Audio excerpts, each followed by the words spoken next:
এত উত্তেজিত কেন? মানে লালে লাল বন্ধু, কত লাল, মানে এপার থেকে আমরা দেখছি ওপারে যেন লালে লাল হয়ে গেল।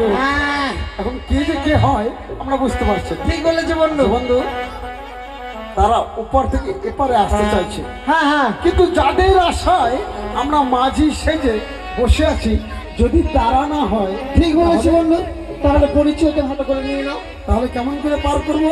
তার পূর্বে তাদের কাছে আমরা নেব পরিচয়। হ্যাঁ হ্যাঁ নাও বন্ধু। বলি হ্যাঁ গো, বড় মাছি।